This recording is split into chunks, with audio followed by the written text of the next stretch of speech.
नमस्कार मित्रांनो, मी गोपाल राखेबळे. मित्रांनो, लाडकी बहिणींसाठी आनंदाची बातमी आहे. मित्रांनो, जानेवारीचा जो हप्ता आहे, जानेवारीचा जो 1500 रुपयाचा हप्ता आहे, तो आता लवकरच लाडक्या बहिणीच्या बँक अकाउंटमध्ये जमा होणार आहे. या संदर्भातली तारीख सुद्धा मित्रांनो मंत्री आदिती तटकरे यांनी दिलेली आहे. तर मित्रांनो, लाडकी बहीण योजनेचा जानेवारीचा हप्ता डीबीटीद्वारे हा त्यांच्या अकाउंटमध्ये लवकरच जमा होणार आहे. या संदर्भातली अधिक माहिती आपण आजच्या व्हिडिओमध्ये पाहणार आहोत. तत्पूर्वी जर आपण चॅनलवरती नवीन असाल तर कृपया चॅनलला सबस्क्राईब करून ठेवा. अशाच प्रकारची माहिती आधारित व्हिडिओ आपल्यापर्यंत पोहोचत राहतील. तर पाहूया मित्रांनो या संदर्भातली सविस्तर माहिती.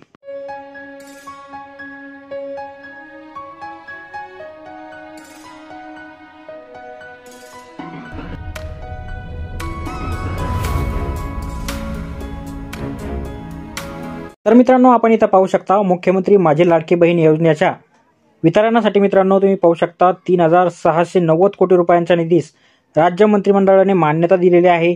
आणि मित्रांनो, येत्या 26 जानेवारी 2025 पर्यंत सर्व पात्र ज्या भगिनी आहे, ज्या लाभार्थी आहे, त्यांना जे 1500 रुपयाचा हप्ता जो आहे तो त्यांच्या बँक अकाउंटमध्ये जमा होणार आहे. तर मित्रांनो, उद्यापासून म्हणजेच मित्रांनो 20 जानेवारी ते 26 जानेवारी 2025 पर्यंत लाडक्या बहिणीचा जानेवारी महिन्यातला हप्ता जो आहे ते त्यांच्या बँक अकाउंटमध्ये थेट डीबीटीद्वारे जमा होणार आहे. तर भेटूया मित्रांनो पुढच्या व्हिडिओमध्ये अशाच एका नवीन माहितीसह. तोपर्यंत व्हिडिओ आवडल्यास व्हिडिओला लाईक आणि शेअर करा. धन्यवाद.